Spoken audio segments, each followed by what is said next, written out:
జగదాత్రి కేదార్లని కౌశికి ఇంట్లోకి రానివ్వదు. నిషి అడ్డుకుంటుంది.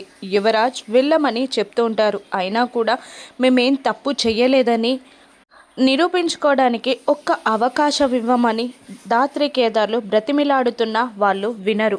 జగదాత్రి కేదార్ వినకపోయేసరికి యువరాజ్ కోపంగా రివాల్వర్ని తీసి కేదార్కి గురిపెట్టి బయటికి వెళ్తావా లేదంటే షూట్ చేయమంటావా అని బెదిరిస్తూ ఉంటాడు యువరాజ్.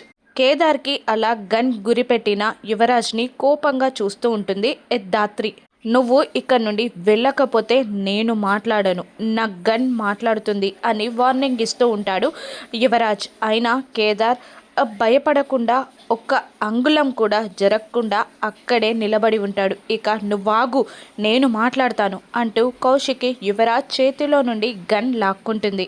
ఏం కావాలి జగదాత్రి, ఎందుకు వచ్చారు ఇక్కడికి, రావద్దని చెప్పాను కదా అని కౌశికి అంటూ ఉండగా ప్లీజింగ్గా మాట్లాడుతూ దాత్రి ఇలా అడుగుతూ ఉంటుంది. మాకొక్క ఛాన్స్ కావాలి వదిన, కేదార్ ఈ హత్య చెయ్యలేదని నిరూపించుకోవడానికి ఒక్క ఛాన్స్, ఒక్క అవకాశం ఇవ్వండి అని దాత్రి కౌశికిని బ్రతిమిలాడుతూ ఉంటుంది. ఇక కేదార్ కూడా కౌశికిని ఇలా అడుగుతూ ఉంటాడు.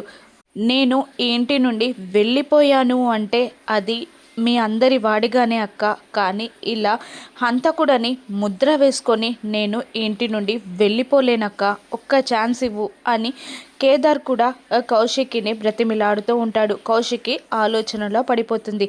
అది చూసిన నిషిక వైజయంతితో వదిన ఆలోచిస్తుందేంటత్తయ్య, మళ్ళీ టైం ఇస్తుందా అంటుండగా నాకు అదే డౌట్గా ఉంది, మళ్ళీ ఛాన్స్ ఇస్తే ఎలా అని వాళ్ళిద్దరూ గుసగుసలాడుకుంటూ ఉంటారు. జగదాత్రి కేదార్ ఆతృతగా కౌశికి వైపు చూస్తుంటారు. కౌశికి ఆలోచిస్తూ ఉంటుంది. ఒక్క ఛాన్స్ ఇస్తుందా కౌశికి, కేదార్ నిర్దోషి అని దాత్రి నిరూపించగలుగుతుందా?